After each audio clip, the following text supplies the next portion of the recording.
Hello everyone.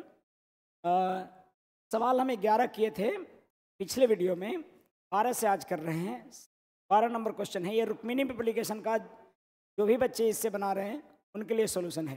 दरअसल है कि हम क्लास में इसको किसी 2 से 4 बजे वाले ग्रुपिंग में इसको चलाया जा रहा है। बहुत बच्चों के द्वारा था, तो मैं उसका सॉल्यूशन दे रहा हूँ।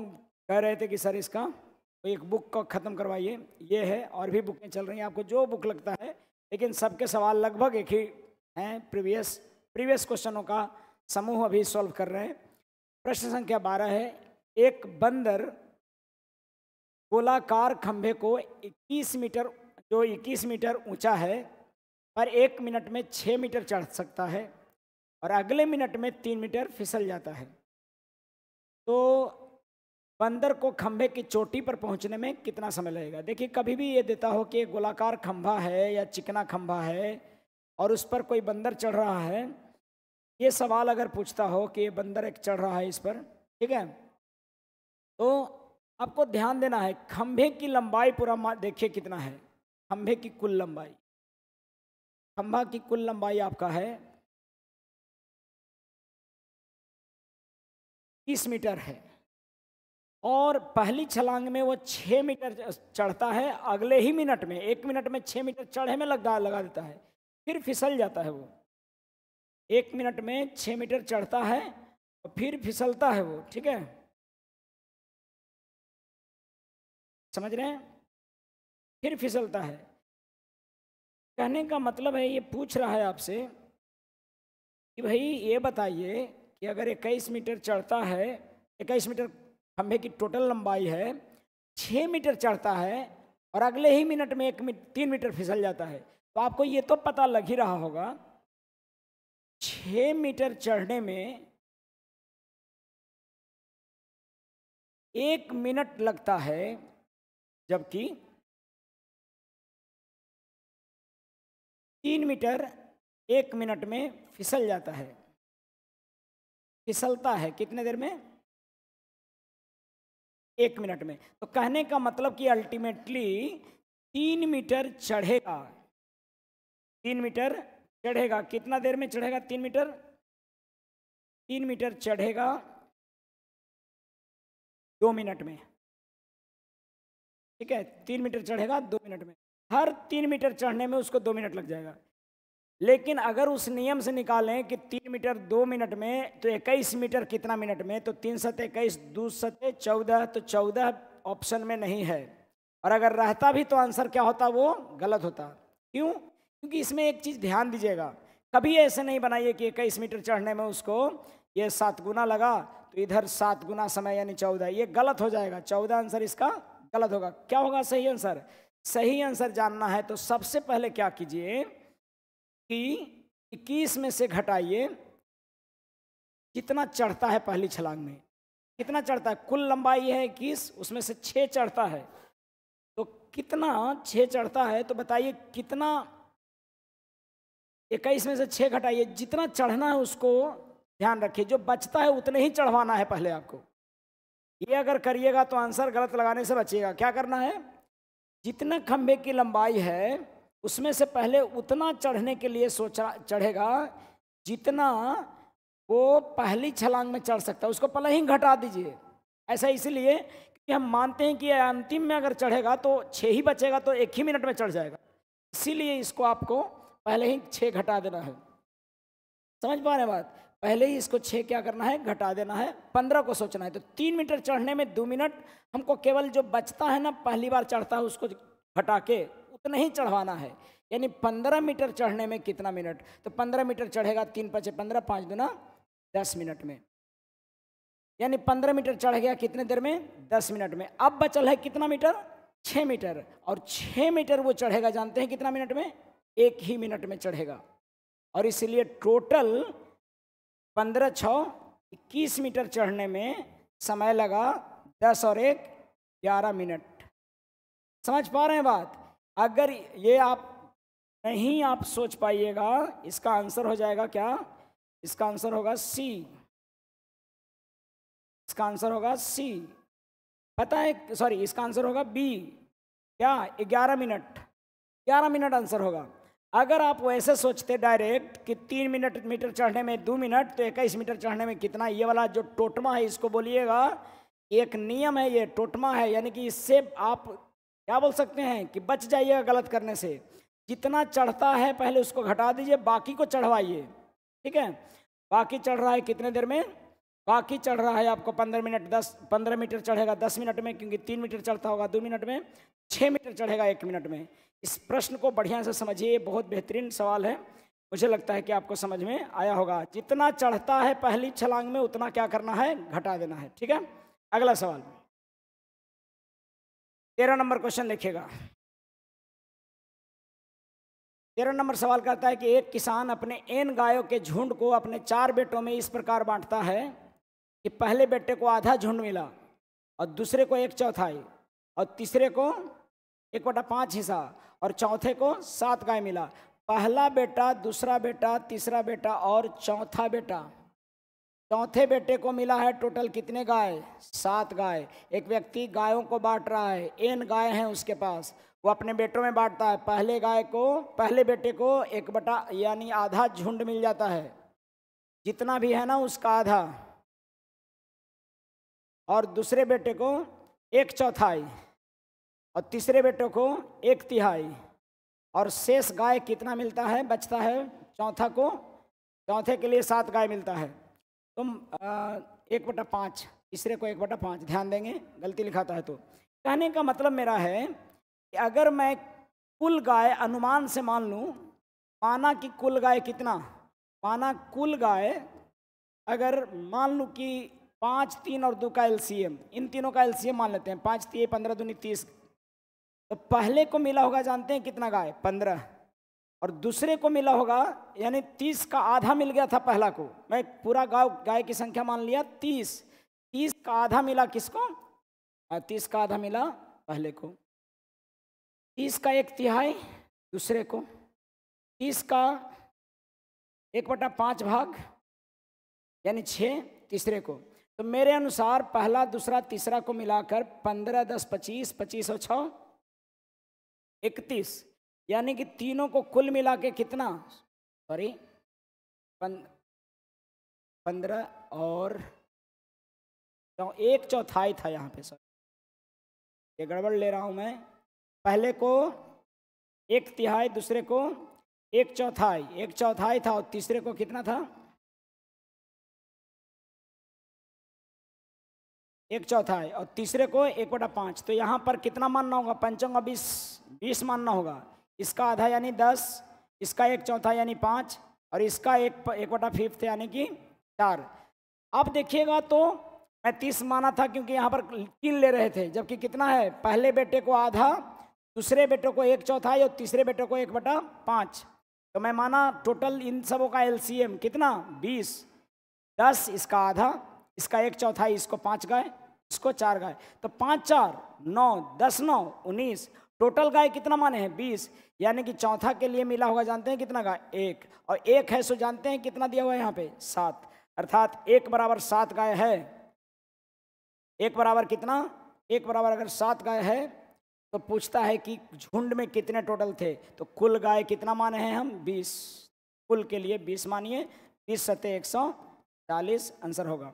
सर अगर मान लीजिए कि ये सब नहीं मान पाए हम, तो कुल मान लीजिए x, कुल मान लेंगे x, कुल मान लेंगे कितना x का 1/2 भाग पहला को, दूसरा को मिला x का 4था भाग, तीसरा को मिला x का 5वां भाग और चौथा को मिला 7, और टोटल हो गया कितना, x। इसमें भी सोल्व कीजिएगा तो x बराबर आ जाएगा 140, वो भी आंसर होगा। मतलब कि या तो ऐसे बनाइए x पर, या तो डायरेक्ट मान लीजिए एलसीएम इन नीचे वालों का और उसके अनुसार से गायों की संख्या निकाल लीजिए और निकल पड़ेगा।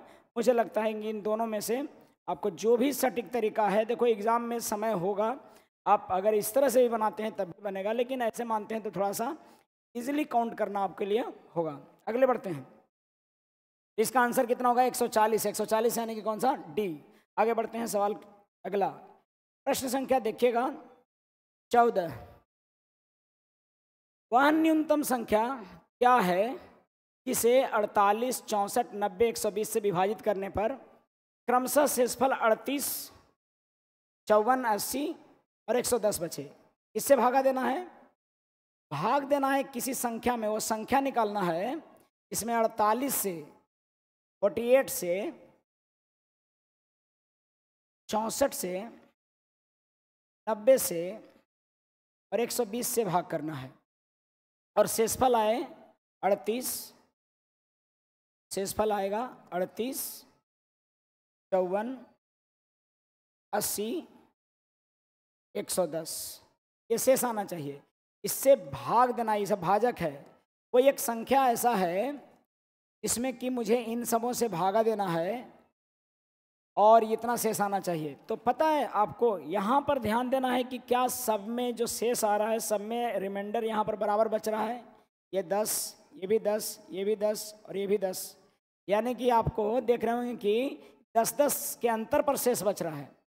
तो आपको केवल याद रखना है कि इनका निकालना है एलसीएम, और एलसीएम में जोड़ देना है ये वाला 10, सॉरी एलसीएम में घटा देना है ये वाला 10।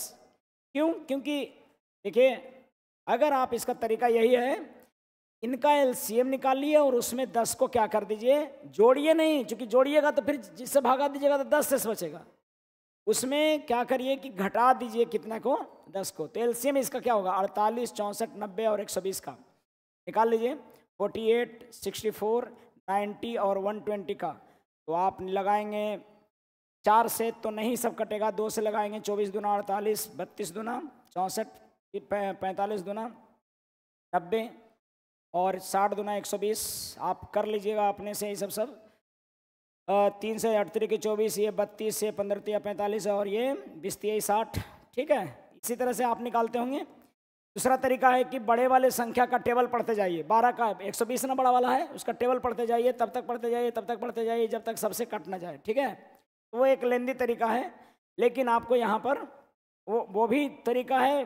जब नहीं आता है तो ये वाला तरीका, लेंदी तरीका आपको यूज़ कर सकते हैं, इसको कोई दिक्कत नहीं है। 4 से लग रहा है, 4 दूनी 8, 4 6 8 32, 15 का 15 और 4 5 20। 5 से भागा दीजिएगा तो 5 2 यानी कि 8 है और 5 3 15, 5 एकम 5। यहाँ 2 से लगाएंगे तो ये 1 होगा और ये आ जा रहा होगा हमारा, तो इसको थोड़ा ऊपर लेते हैं, समझ रहे होंगे, अब बन जाना चाहिए वैसे। ये 2 चौका 8, 3, तो यहाँ पर 5 चौका 20, 5 चौका 20, 20 और 4 दूनी 8, 8 3 24, 4 दूनी 8, 8 3 24, 24 दूनी 48, 48 दिया, 48 गुने 3 करेंगे, 8 3 24, 4 12 2 14, इतना होगा। और उसमें गुना करेंगे 20 से तो हो जाएगा 14 दूनी 28 80, और 28 80 इसका क्या हुआ, एलसीएम आया। लेकिन ये जो 10 आ रहा था अंतर, ये तो मेरा एलसीएम आया, 10 आ रहा था, उसको हम क्या करेंगे, इसमें 10 जोड़ेंगे नहीं बल्कि क्या करेंगे, घटाएंगे। क्योंकि जोड़ेंगे ना तो आपका वही आंसर आ जाएगा, मतलब 10 ही शेष आ जाएगा। इसीलिए इसको क्या करना है, याद रखना है, घटाना है। आंसर देखो 2880 भी है या ऑप्शन में, 2890 भी है, जोड़े पर भी है, घटाने पर भी। तो आंसर इसका कौन सा होगा, इस तरह का सवाल का आंसर होगा ए, और ए आंसर में दिया हुआ है 2870। तो क्या हुआ, ये तो भाई मैं एलसीएम लेने में आपको लेकर बताया। क्या करना है, इसका एलसीएम लेना है और जो भी बराबर बराबर आ रहा है उसको क्या करना है, हटाना है, ना कि जोड़ना है। वैसे अक्सर आपको याद रहता है कि शेषफल बचाना है तो जोड़ना होता है, लेकिन शेषफल अगर 38 बचाना होता तब ना, सब में तब जोड़ते, यहाँ अलग अलग बचाना है, तो इसलिए घटाएंगे और करेंगे। अगले प्रश्न की तरफ बढ़ते हैं। कहता है कि 4 अभाज्य संख्याएं आरोही क्रम में, आरोही मतलब कि बढ़ते क्रम में, असेंडिंग ऑर्डर, बढ़ते क्रम में लिखी जाती है। प्रथम 3 का गुणनफल 385, अभाज्य संख्या समझते हैं, प्राइम नंबर, 3 प्राइम नंबर मान लेंगे, माना अभाज्य संख्या यानी प्राइम नंबर है ए बी सी और उनका गुणनफल है 385। प्रथम 4 अभाज्य संख्या है, मैं अभाज्य संख्या मान लिया ए बी सी डी, 4 अभाज्य संख्या है, और 3 उनमें से 3 का गुणनफल दिया हुआ है क्या, 3 का गुणनफल 385 और अंतिम 3 का गुणनफल 1001। अंतिम 3 यानी कि कौन कौन, बी सी डी का 1001 है। अब कह रहा है कि प्रथम अभाज्य संख्या कौन सी होगी, यानी कि ए का मान छोटा वाला जो सब होगा वो कौन होगा। ऐसी सोचिए आप, सबसे छोटा में प्राइम नंबर में इसमें 5 तो जरूर दिख रहा है, और छोटा वाला होगा तो इसी में है, ये होगा 5 यहाँ पर है। और कोई प्राइम नंबर सबसे छोटा जो होगा मुझे नहीं लगता है, तो देख लेता हूँ एक बार करके। इसको करना कैसे होगा पता है, आप जब इसको भागा देंगे इससे तो a बटा डी मिलेगा इधर, और a बटा डी जो मिलेगा सो पक्का वो प्राइम नंबर मिलेगा। जैसे 385 और 1001 को काटिएगा तो मुझे पूरा विश्वास है 5 से काट दीजिएगा, 5 सते, या फिर एक काम कीजिए इसको 7 से काटते हैं, पहले 7 से काटिए, 7 एक बार में लग गया, 3 7 28, 2 7 21 और 7 5 35 और 7 5 35। अब 11 से कटता हुआ दिख रहा है, 11 से काट देंगे, 11 5 55 और 11 1 और 11 3 33, यानी 5 हो गया कौन, ए। सबसे छोटा वाला ही पूछ रहा है हमसे, क्या पूछ रहा है, प्रथम अभाज्य संख्या, तो 5 ही अंश का आंसर हो जाएगा। आंसर तो हो जाएगा इसका कौन, क्या, ए, क्योंकि पहले ही दिख रहा था, सॉरी आंसर हो जाएगा ए 5, है ना। लेकिन कौन कौन संख्या हो गया, 5 और बी डी मेरा मिला कितना 13, और एक बार 7 से कटा था तो यानी 7 भी होगा, और एक बार 11 से कटा यानी कि कौन होगा 11, यानी कि 5 7 11 13 संख्याएं थी। तो अभाज्य संख्याओं में 3 का गुणनफल देता है, तो हम इससे भागा दे देंगे, ए और डी निकल जाएगा। सबसे छोटा वाला पूछ रहा है तो 5 होगा, सबसे बड़ा वाला पूछ रहा होगा तो 13 होगा, ठीक है। आप कोई भी पूछता तो बन जाता। मुझे लगता है कि ये बात क्लियर हुआ है। क्या करना है, दोनों को भाग देने पर ऐसा आ जाएगा। पढ़ते हैं अगले सवाल की तरफ। निम्न में से कौन सी एक 99 से ठीक ठीक विभाजित होगा। 99 से विभाजित होने के लिए पता है आपको, 99 से, ये इसको ऑप्शन से करिए, 99 से विभाजित होने के लिए, ये 99 से विभाजित होने के लिए थोड़ा सा और बड़ा, 99 से विभाजित होने के लिए पता है आपको क्या करना है। 99 से अगर कोई संख्या विभाजित हो रहा है तो ये 11 और किससे बना है, 9 से, यानी सभी संख्या 9 से कटना चाहिए, और 11 जो संख्या को चुने वो 9 से भी कटना चाहिए और 11 से भी कटना चाहिए। 9 से कटने के लिए क्या करते हैं, अंकों को जोड़कर देखते हैं कि 9 आता है कि नहीं। जो 9 आ जाएगा अंकों को जोड़कर, डिजिट सम आप जानते हैं, अंकों का योग 9 आना चाहिए। 9 से बड़ा आएगा तो फिर जोड़ देंगे अंकों को, ठीक है। जैसे मान लीजिए 13 आया तो 13 का डिजिट सम, 13 9 से बड़ा है तो 3 और 1 4 होगा 13 का। मान लीजिए आ गया 36, 36 का डिजिट सम 6 3 9। हाँ याद रहे, ऐसे वाला में 9 बराबर 0 भी ले सकते हैं या 9 समझिए, लेकिन 9 से ज़्यादा बड़ा होगा तो उसके अंकों को जोड़ देंगे। देखो यहाँ पर सबका डिजिट सम निकाल रहे हैं, 4 2 6 7 6 13, 4 2 6 7 6 13, 13 का डिजिट सम 4 और 6 4 10, 10 का डिजिट सम 1 और 7 और 1 8। ये तो कट ही नहीं रहा है 9 से। इसका डिजिट सम देखिए 27 है ना, तो 27 का डिजिट सम 9 आ रहा होगा, 9 बराबर 0, तो ये आपका 2 + 7 नहीं, ये 9 से कटता होगा। अगर मान लीजिए कि 1827 है, ये पक्का 27 से कटता होगा, तो इसका डिजिट सम 9 8 और 1 9 और 7 और 2 9। तो 9 से कटने वाली संख्याएं क्या होता है, जिसका डिजिट सम 9 आता हो या 0 आता हो। 9 बराबर 0 लेते हैं, ठीक है, डिजिट सम में 9 बराबर 0। तो यहाँ पर देखिएगा 7 और 2 9, 8 3 11, 11 बराबर 2 आता है, ये भी नहीं कटेगा। 8 और 1 9, 7 और 2 9, इसका भी डिजिट सम 1। अब एक ही को ऑप्शन है बचा है, तो आंसर हो जाएगा कौन सा, डी। ये कटता होगा पक्का 9 से। देखो 6 3 9, 5 5 10 और 8 18, तो 18 का डिजिट सम भी कितना होगा 9, यानी 9 9 आ जाए डिजिट सम जोड़कर तो समझना कि वो पक्का 9 से कटेगा, बाकी कोई 9 से कट ही नहीं रहा है, इसीलिए आंसर कौन सा हो जाएगा, डी।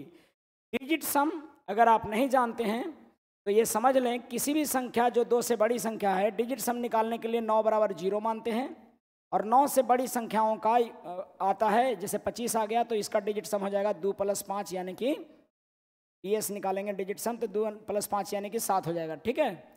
अगर मुझे 3, 5, 9 का डिजिट सम निकालना है तो 9 बराबर तो 0 ले लेंगे, 7, 3, 10, 3 + 7 + 0 यानी 7, 3, 10 यानी कि 10 बराबर 1, 1 कितना 1 हो जाएगा, कि 1 प्लस फिर 1 + 0 हो जाएगा ना। इसको बोलते हैं डिजिट सम। डिजिट सम 0 होना चाहिए, तभी वो कटेगा किससे, 9 से। इसी तरह से हम छाट रहे हैं इसको। अब आइए आगे देखते हैं 17 नंबर सवाल। 17 नंबर सवाल 4/5, 4/5, 6/7, 2/9, 11/9/11, ध्यान दीजिएगा 9/11, 3/8। ये आपको पूछता है कि इसमें सब अवरोही क्रम में, अवरोही मतलब घटते क्रम में, अवरोही मतलब घटते क्रम में, डिसेंडिंग ऑर्डर, ठीक है। कैसे करेंगे, यहाँ पर अंतर इसका 1 है, यहाँ पर अंतर 1 है, यहाँ पर अंतर 7 है, यहाँ पर अंतर 2 है, यहाँ पर अंतर 5 है। एक तो छोटा छोटा नंबर है तो डायरेक्ट कर सकते थे आप, 7 चौक 28, 6 5 30 यानी ये वाला बड़ा हो गया, 9 6, समझ रहे हैं बात को। पहला तरीका क्या है, इसको छांटते चले, हमको कौन सा भी चौथे स्थान पर आएगा, तो चौथे स्थान पर, तीसरे स्थान पर अरेंज करना अगर होगा घटते क्रम में करके, तो हमको सभी संख्याओं के बारे में लिखना पड़ेगा। जैसे देखिए मैं क्या कर रहा हूँ, यहाँ पर 1 अंतर है, यहाँ पर 1 अंतर है, यहाँ पर 7 अंतर है, यहाँ 2 अंतर है और यहाँ 5 अंतर है। मैं तरीका बताया कि सबसे पहले सभी के अंतरों को बराबर करिए, उसके लिए अंतर जो है उसका एलसीएम लीजिए। यहाँ पर अंतर कितना, 1 1 1 1 1 7 2 5 का एलसीएम ले लीजिए। कितना आता है एलसीएम, इसका एलसीएम आ जाएगा 70। और हम सभी को, यहाँ पर 1 है तो इसको 70 बनाइए। कैसे बनाइएगा 70, 70 से गुना करके, तो 4 गुने उतना कीजिए जितना कि 1 को 70 बनाने में करना है। 4 गुने 70 कितना हो जाएगा, 7 चौक 28, ये कितना आया 280। ये भी 1 है तो 70 से गुना कीजिए, 7 चौक 7 छक, 70 से 1 में गुना करें, 7 छक 42, 420। अब 2 है, सॉरी यहाँ पर कितना है 7, तो इसमें 10 ही से गुना करना पड़ेगा 70 बनाने के लिए। तो 10 दूनी 20, ठीक है। और यहाँ पर 2 है तो इसमें कितना से 35 से, 35 नामा, यहाँ पर 2 है तो 35 से गुना करेंगे तब तो 9 गुने 35 करना होगा। तो 9 गुने 35 कितना, 35 नामा 315, 35 नामा 315, 35 नामा 35 से 15 से 315, और ये 5 है तो 14 तिया 42, यानी 3 गुने कितना करना होगा 14, 42। अब आप देख लीजिए कि पहले स्थान पर कौन आ रहा है घटते क्रम में, घटते क्रम में सबसे बड़ा आ गया कौन, 6/7। उसके बाद घटते क्रम में 6/7 के बाद कौन है, ये 6/7 था ना। फिर घटते क्रम में आ गया 315 यानी 9/11। फिर घटते क्रम में आप देखिए तो 280 यानी कि 4/5 चौथे स्थान पर था ना। और फिर घटते क्रम में देखिएगा तो आएगा 3/8 और फिर आएगा कौन 2/9/11, सॉरी 2/9, ठीक है। आप अगर ये समझ रहे होंगे तो देखिएगा गुना करके, 11 छक 66, 9 7 63, 9 5 45, 11 चौक 44, 8 चौक 32, 5 तिया 15, 9 तिया 27 और 8 दूनी 16, सब एकदम घटते क्रम में होगा अगर क्रॉस वाला से जानते होंगे तो। और ये आपको इसमें बड़ा कारगर है। ये चौथे स्थान पर कौन आएगा, देखो पहला स्थान, दूसरा स्थान, तीसरा स्थान और चौथा स्थान। चौथा स्थान पर कौन आया 3/8, तो 3/8 इसका सी सही जवाब होगा। अब बात करिए कि सर ये कैसे किए आप, एक बार फिर से सुनिए। सबका अंतर लीजिए, अंतरों का एलसीएम लीजिए, और एलसीएम जो आया यहाँ एक जो अंतर था उसको 70 कैसे बनाइएगा, तो 70 से गुना करके, तो 70 से इसमें गुना नहीं कीजिए, केवल ऊपर वाला में गुना कीजिए। इसमें भी 70 से, 7 था, अब 7 को 70 बनाने के लिए कितना से गुना, 7 को 70 बनाने के लिए 10 से गुना, तो ये 2 लिखिए और 10 से गुना कीजिए। इसके बदले 9 लिख दीजिए, और 9 यहाँ अंतर कितना था, 2, तो 2 में कितना से गुना करेंगे कि 70 हो जाएगा, तो 35 से, इसलिए 35 से गुना कीजिए। और ऐसे करने से एकदम स्पष्ट पता लग जाता है कौन बड़ा कौन छोटा। ठीक है, ये सबसे बेहतर तरीका है किसी भी तरह के सवाल को बनाने का। लेकिन अगर केवल चुनना होता कि बड़ा कि छोटा चुनिए, तो हम डायरेक्ट गुना कर देते क्रॉस, 7 चौक 28, 5 6 25 30, 9 6 54, 7 दूनी 14, ऐसे कर करके अरेंज कर लेते। लेकिन ये तरीका मुझे लगता है कि अगर ज़्यादा संख्या दिया हुआ है तो उसमें अरेंजमेंट का ये बेहतर तरीका है। बढ़ते हैं अगले सवाल की तरफ। ठीक है, जिनको भी कोई डाउट होता है तो ज़रूर कमेंट करें, डाउट पूछें आप। ठीक है, गया के सभी बच्चे जो भी हमको देख पा रहे हैं, उनका पूरा अधिकार है कि आप आकर किसी भी समय डाउट को एक बार देख सकते हैं, पूछ सकते हैं। जनरली संडे को छुट्टी रहता है, उस समय आप पूछिएगा तो प्रॉब्लम क्लास भी रहता है। प्रश्न संख्या देखेंगे। अगला सवाल है 18। एक व्यक्ति अपनी कुल यात्रा का 2/15वां भाग रेल द्वारा और 9/20वां भाग, देखो फिर भाग भाग वाला कह रहा है, 2/15वां भाग रेल द्वारा, 9/20वां भाग कार द्वारा और 10 किलोमीटर पैदल चलता है, तो उसकी पूरी यात्रा कितने किलोमीटर का। देखो बहुत आसान है, पहला कितना भाग, 2/15 भाग। दूसरा यात्रा चलता है रेल से, कितना चलता है, 2/15 भाग रेल द्वारा। कार द्वारा चलता है वो 9/20 भाग, और शेष चलता है कितना किलोमीटर। ये इसी टाइप का इसके पहले सवाल था कि शेष इतना बचा, शेष 10 किलोमीटर बचा है। ठीक है, क्योंकि शेष चलता है पैदल, शेष चलता है ये पैदल। ठीक है, अब मैं क्या करूंगा इसमें कि यहां पर मैं 20, 15 और 20 का एलसीएम कुल दूरी मान लूंगा। 15 और 20 का एलसीएम कितना हो जाएगा, 15 और 20 का एलसीएम 20 3 60। अगर मैं देखूं तो रेल द्वारा वो चल रहा होगा 60, अगर दूरी मान लें कुल, तो रेल द्वारा 2/15 यानी 60 का 2/15 भाग जानते हैं कितना होगा, 15 चौका 60, 4 दूनी 8। ठीक है, और 9/20 भाग अगर निकालें इसका, तो 9/20 तो 20 3 60 और 9 3 27, कार द्वारा 27। मेरे अनुसार इसके माने, मेरे अनुसार 27 और 8 35 चल गया है रेल और कार से, तो बच गया कितना, 35 चल गया तो बच गया 25। 25 आपको शेष चल रहा होगा पैदल। वो मेरे अनुसार पैदल कितना है 25, और यहाँ दिया है 10 किलोमीटर, तो मैं लिख सकता हूँ कि 10 किलोमीटर जो है ना, तो रियल अनुपात मतलब मेरे माने अनुसार कितना है 25। कैसे 25 आया, इस 60 में से घटा दिए, 60 में से रेल के द्वारा 8 और कार के द्वारा 27, तो बचा 27 28 35, 27 और 8 35, 35 घटाएं 60 में से, तो पैदल वाला कितना चला होगा 25। और गुने कर देंगे, हमको किसका निकालना था, पूरी यात्रा कितने का है 60 का।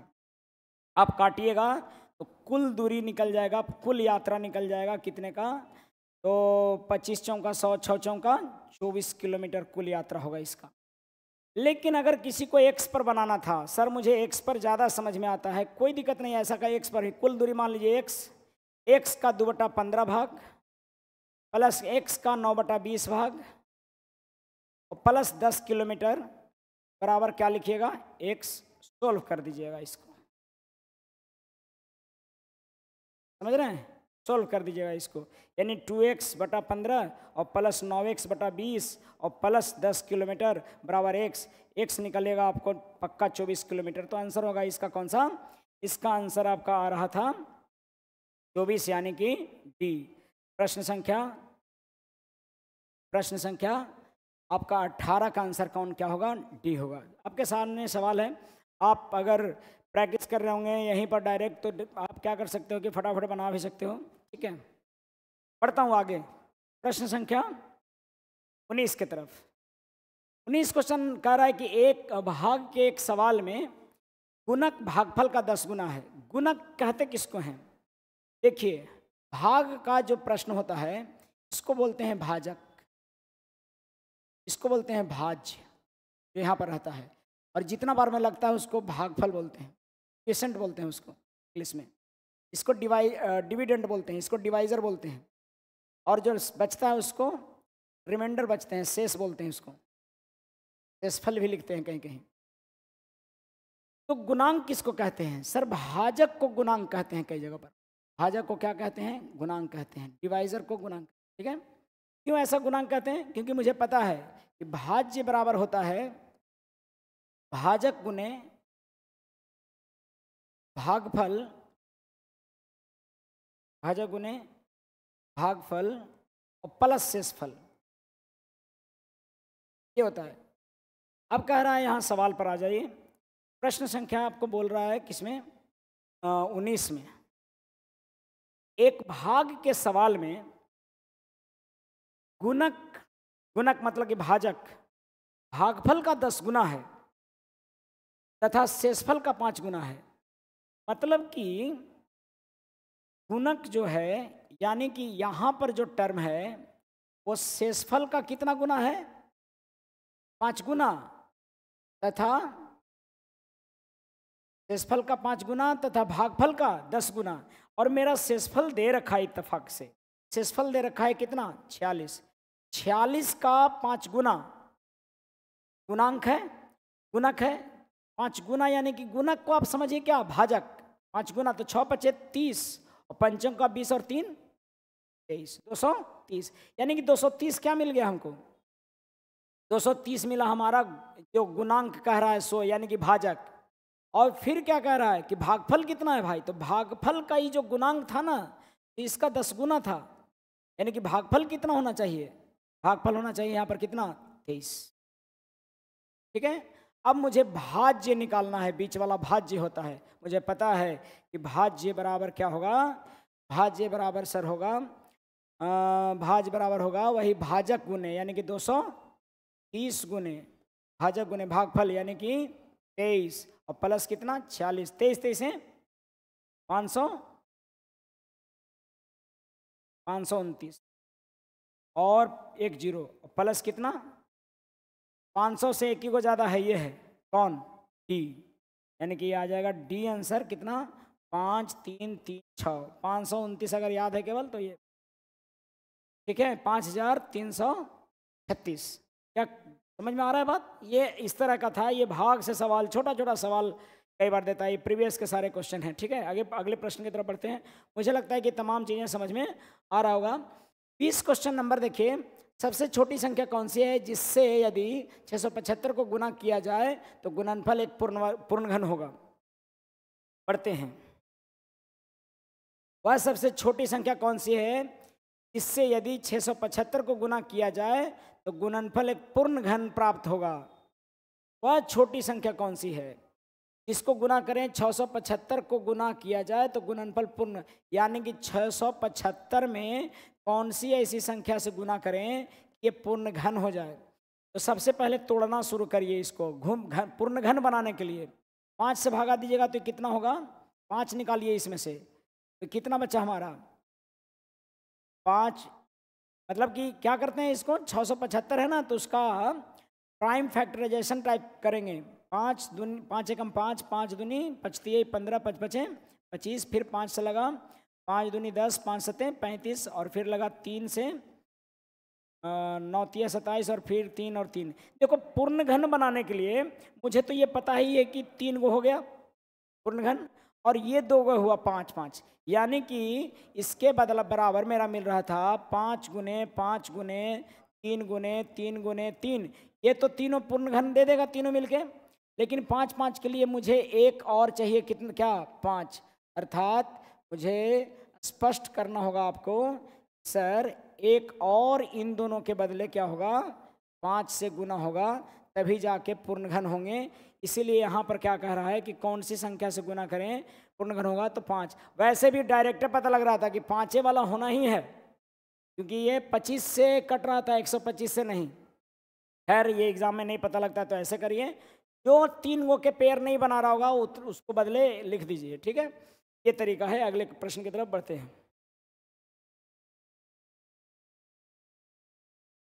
ठीक है। सवाल देखते हैं। क्वेश्चन नंबर अब अगला है 21। इस 3 क्रमागत मतलब क्या बोलते हैं कंसेक्यूटिव, 3 क्रमागत संख्याओं कंसेक्यूटिव नंबर का गुणनफल कितना होगा जिनका योगफल 15 है। कंसेक्यूटिव नंबर का गुणनफल कितना होगा जिनका योगफल 15 है। तो 3 लगातार संख्याओं का योगफल 15 है। तो मुझे पता है भैया ए 3 लगातार संख्या रहेगा तो ए प्लस 1 और फिर ए प्लस 2 होगा, यही ना 3 लगातार संख्या होगा और उनका सबका योगफल कितना है 15। तो मुझे पता है कि 3a प्लस 3 बराबर 15 हो गया, यानी कि 3a बराबर 12 हो गया, यानी कि a बराबर कितना हो गया 4। और अगर a बराबर 4 हो गया तो संख्या 4, 5 और कितना होगा 6 और 6 × 5 = 30 का 120, तीनों का गुणनफल कितना होगा। अरे समझ पा रहे हो, a प्लस 1 और a प्लस 2 क्या नहीं होगा ये, और गुणनफल इसका हो जाएगा 120। तो 21 नंबर सवाल में ये बात तो समझ गए होंगे कि तीनों का गुणनफल कितना होगा 120 होगा। लगातार संख्या है तो ऐसे मान ले सकते हैं। कर लीजिए, अगले सवाल की तरफ बढ़ते हैं, ये सबसे बनना चाहिए। नेक्स्ट क्वेश्चन है,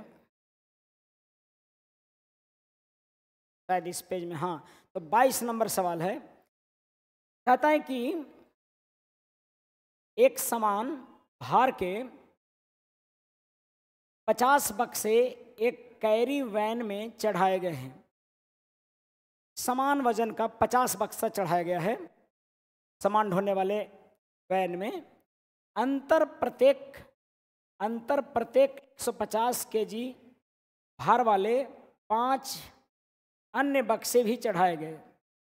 अनंतर यानी बाद में 50 बक्सा पहले से चढ़ल है समान भार वाला, और 105 भार वाला 5 को और चढ़ाया। इससे सभी 55 बक्सों का औसत भार 95 केजी हो गया। तो पूर्व में चढ़ाए गए 50 बक्से में प्रत्येक का भार कितना है। भैया 50 बक्सा का भार मुझे नहीं पता है, नहीं 50 बक्सा का भार कितना है मुझे नहीं पता है शुरू वाला का, लेकिन 5 को और चढ़ाया तो उसका भार औसतन कितना हो गया 105। और फिर बाद में टोटल सभी 55 बॉक्सों का, सभी 55 जो है उनका औसत भार कितना हो गया 95। तो इसमें आप डेविएशन मेथड भी लगा सकते हैं, लेकिन मैं कहता हूं कि ज़्यादा दिमाग नहीं लगाना है, इन दोनों का रेशियो निकालना है। तो ये 10 × 5 = 50 और 1 × 5 × 5 10 × 50, तो यहाँ भी 5 से काट देंगे तो ये 11, यानी कि टोटल मान लो 10 बक्सा और 1 बक्सा और टोटल 11 बक्सा, ऐसा सोचिए। तो 10 बक्सा का भार 10 से x में गुना करेंगे तो कितना भार होगा 10x भार होगा, और ये 5 से गुना करेंगे तो क्या होगा भार 105 भार एक बक्सा का। और यहाँ टोटल बक्सा कितना हो गया 11, 11 गुने 95 करेंगे तो 95 + 95 यानी कि 9 × 5 = 14, 1000,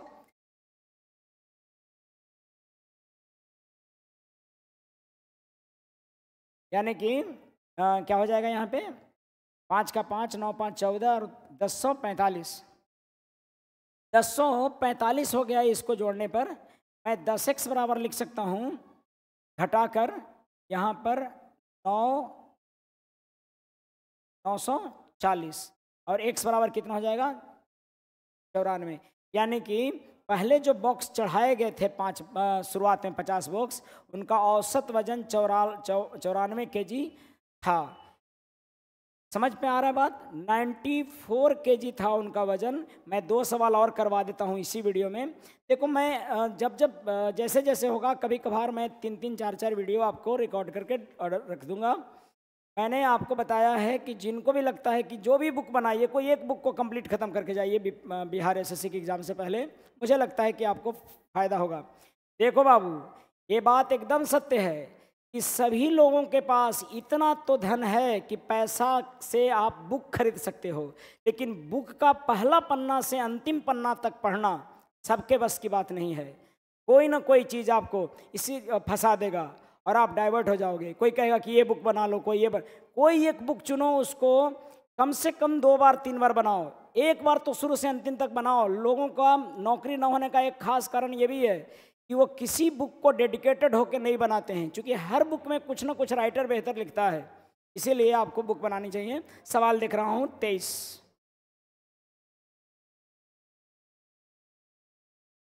75070 के निकटतम ऐसी कौन सी संख्या है जो 65 से विभाज्य है?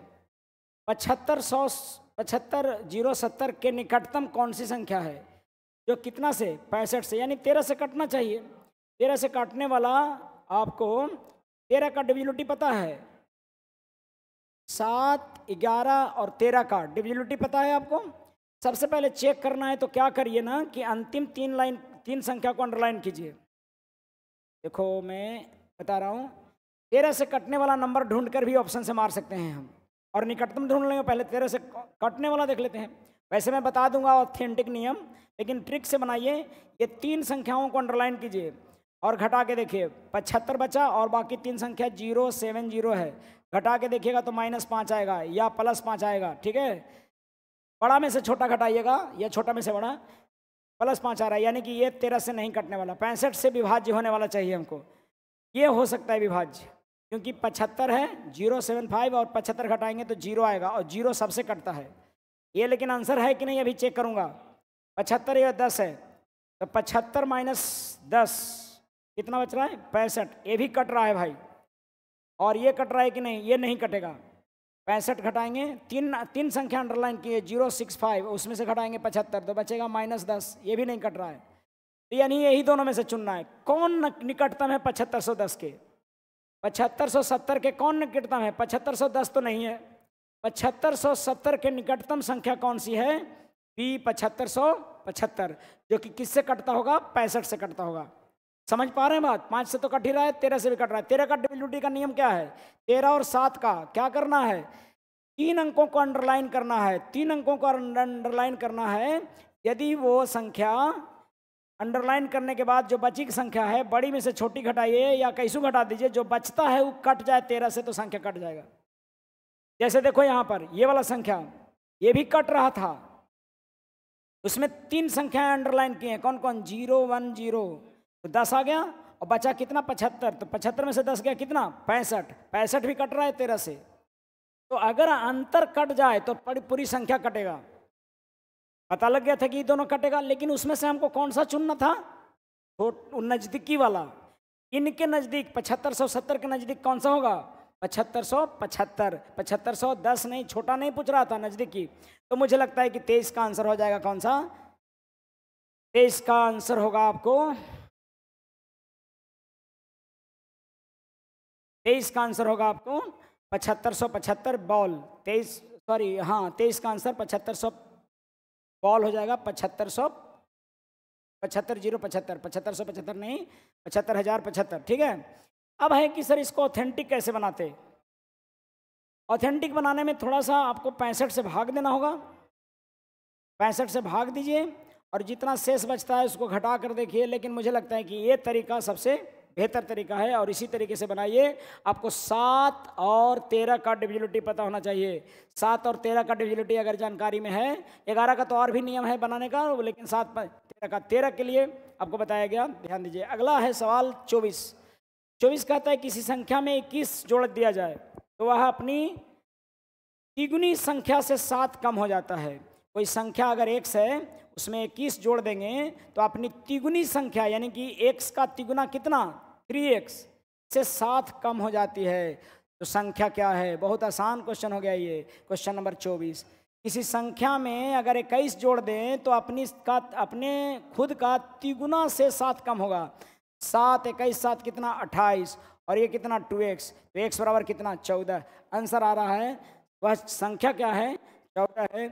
आज भर इतना ही। मस्ती से पढ़ाई कीजिए। मस्ती जिंदा है, उसी की हस्ती जिंदा है, वरना बाकी सब लोग जबरदस्ती जिंदा है। आज भर इतना ही। धन्यवाद।